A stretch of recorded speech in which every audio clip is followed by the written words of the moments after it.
আসসালামু আলাইকুম। সম্মানিত দর্শক ও শ্রোতা, সবাইকে জানাচ্ছি ম্যান ফর ম্যান ফোর্সের পক্ষ থেকে মানবিক শুভেচ্ছা। আশা করি সবাই ভালো আছেন। দেশের বৃহত্তর স্বার্থে মানবতার কল্যাণে একটি পরিবারের মুখে হাসি ফুটাতে আমার আজকের এই ভিডিওটি সবাই বেশি বেশি শেয়ার করবেন।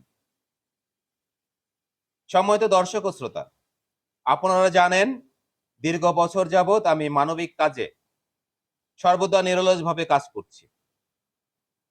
আমার এই মানবিক কাজের প্রধান একটি কাজ হচ্ছে যারা নিখোঁজ হচ্ছেন, হারিয়ে যাচ্ছেন কিংবা খুঁজে পাওয়া যাচ্ছে এবং রাস্তার ভবঘুরে মানসিক ভারসাম্যহীন প্রতিবন্ধী ব্যক্তিদের পরিবারকে খুঁজতে আমি এবং আমার সহযোদ্ধা, বন্ধুপ্রিয় ভাই-বোন এবং লাখো শুভাকাঙ্ক্ষী সবাই সার্বিকভাবে সহযোগিতা করছেন। আমার পেজে যারা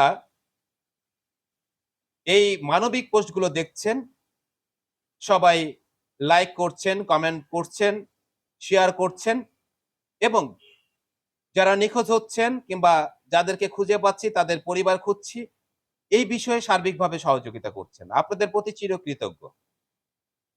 আমি সবার কাছে বিনীত অনুরোধ জানাবো, আমার প্রতিটি মানবিক কাজে যারা পাশে আছেন আরো বেশি করে সাপোর্ট দিবেন কিংবা যারা পাশে নেই তারা অবশ্যই বিবেকের তাড়নায় মানবতার দৃষ্টিকোণ থেকে বেশি বেশি সহযোগিতার হাত বাড়িয়ে দিন। প্রতিটি নিখোঁজ বিজ্ঞপ্তির পোস্ট অন্তত একটি শেয়ার করুন।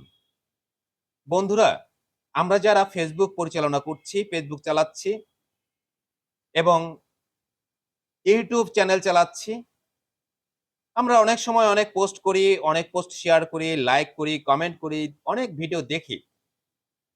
সবার কাছে একটি অনুরোধ, জনকল্যাণকর যে পোস্টগুলো সেইগুলো অবশ্যই আমরা বেশি বেশি শেয়ার করব। কারণ আপনার একটি শেয়ারের কারণে আপনার ফেসবুক ফ্রেন্ড লিস্টে যে সকল বন্ধুরা আছে, আপনার ফলোয়ার যারা আছেন, তারা অবশ্যই আপনার এই শেয়ার পোস্টটা দেখবেন। আপনার একটি শেয়ারের কারণে একটি পরিবারের মুখে হাসি ফুটতে পারে খুব দ্রুত সময়ে। আসুন আমরা সবাই একটি পরিবারের হাসি ফুটাতে, একটি মানুষের জীবন বাঁচানোর উছিলা হয়ে, একটি মানুষের সুখ দুঃখে পাশে থাকতে অবশ্যই আমাদের নিজেদের মানবতা, নিজেদের বিবেক আরো বৃদ্ধি করে দেই। যারা মানবিক কাজে অংশগ্রহণ করছেন, স্বেচ্ছাসেবী প্ল্যাটফর্মে যারা কাজ করছেন, তাদেরকে আরো বেশি বেশি উৎসাহিত করুন, অনুপ্রাণিত করুন, তাদেরকে ভালোবাসুন। তাদের প্রত্যেকটি মানবিক কাজে যে যার অবস্থান থেকে সামর্থ্য অনুযায়ী সহযোগিতার হাত বাড়িয়ে দিন। আল্লাহ আমাদের সবাইকে এই মানবিক কাজ আরো বেশি বেশি করার তৌফিক দান করুন। আমিন।